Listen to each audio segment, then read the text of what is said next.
Hello everyone, I am Reginald Bullock, and today I want to talk to you about why matters.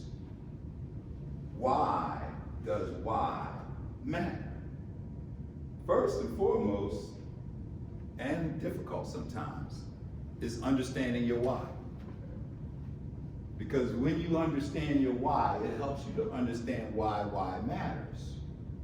But when you don't have that why, then it's hard to understand why matters.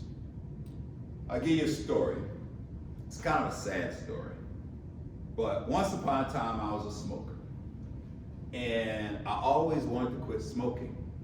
As a matter of fact, I started smoking as a teenager because in the 70s, that's what we did. We smoked. I smoked Newport cigarettes. And I smoked for many years, and for many years I actually wanted to quit. Therefore, I was addicted to cigarettes. Now, I was an athlete also, right? I was running. I remember one time I was running with a cigarette. And even though I wanted to quit, I never quit.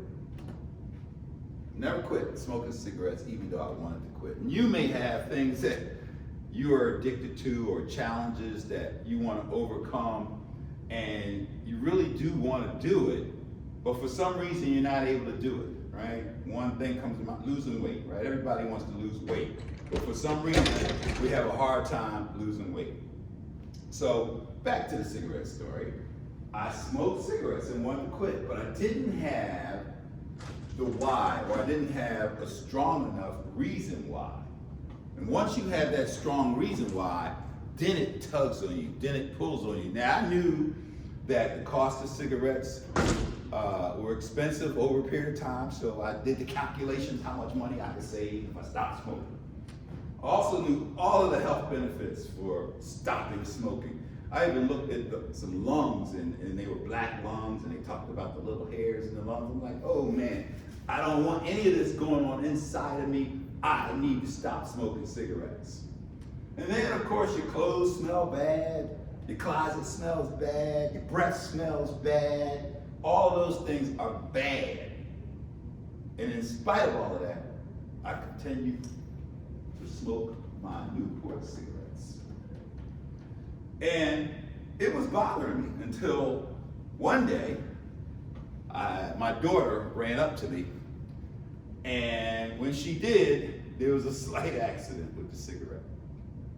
And at that point, I put the cigarette down in the living room and put it out in the living room and got on my knees and looked my daughter right in her eyes and said, that will never happen again,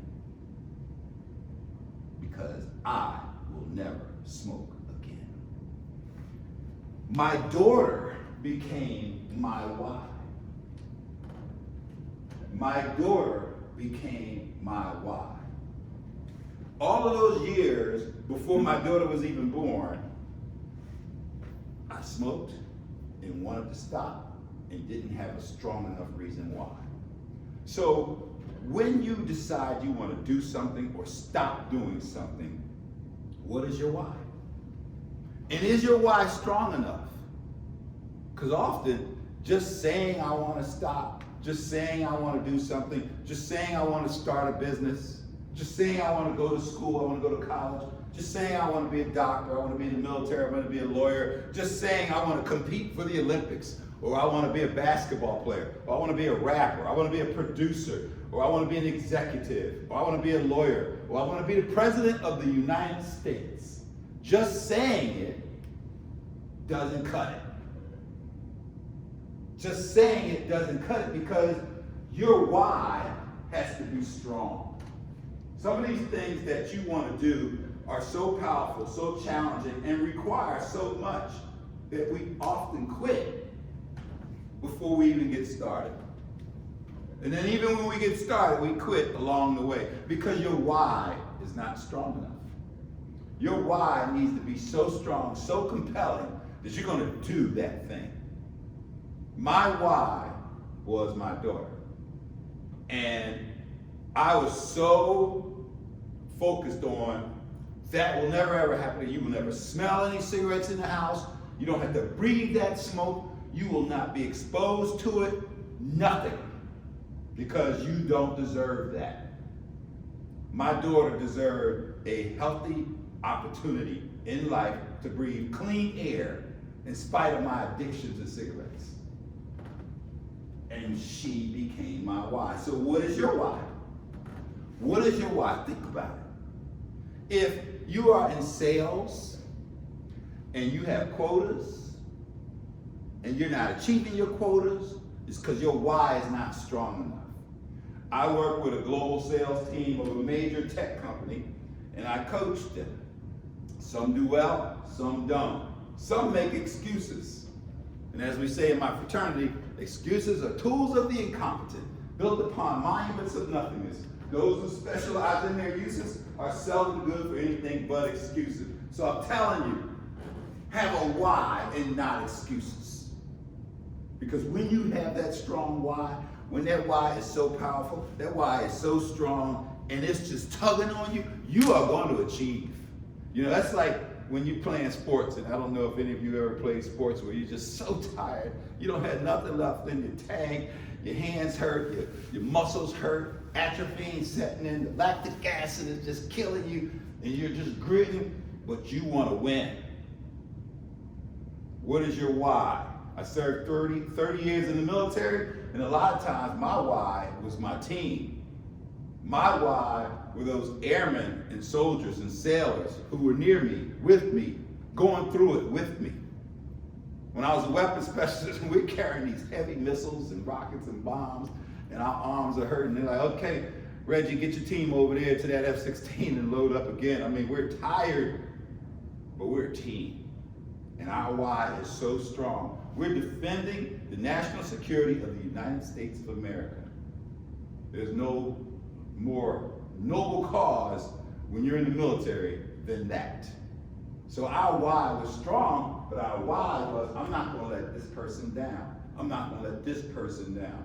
I used to get in the middle of the missile a lot of times, which is the heaviest part, because my why was for them too. So what is your why? As a parent, why do you work?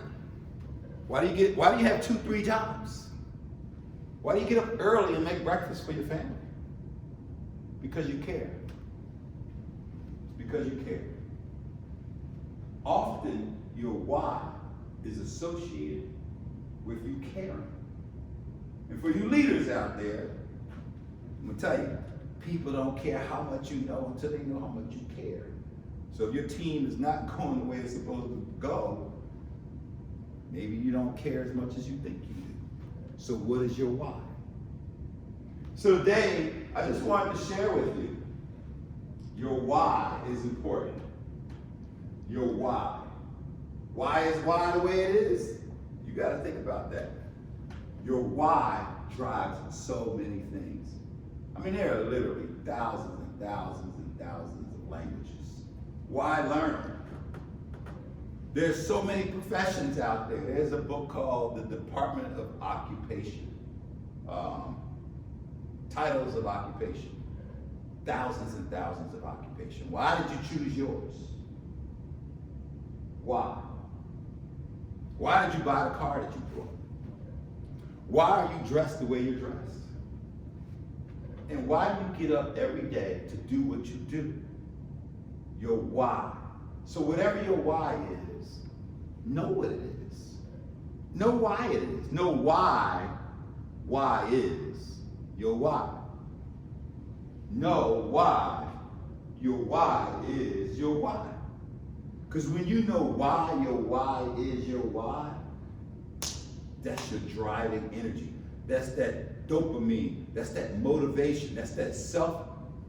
And I don't even want to get into the whole self-discipline, because that's another talk. But it becomes the driver for your self-discipline.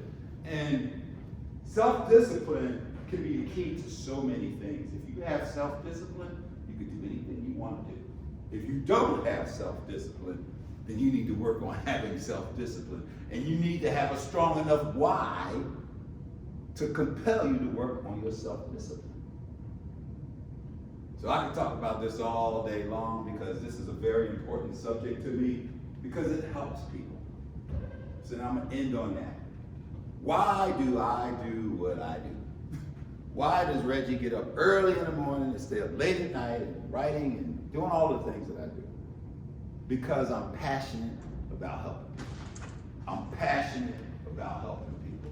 So that's my why. That's my why. My why is that I am passionate about helping people. And because I'm passionate about helping people, when I'm unable to help people, I don't feel good. And therefore I want to feel good, so I got to do what it takes to change that. And that becomes my why. Why do I stand up on stage and communicate? Because I believe that I'm helping people. So all the things that goes on behind the scenes to be able to do this, that's my why. You need to understand what your why is. Thank you. I'm Reginald Bull.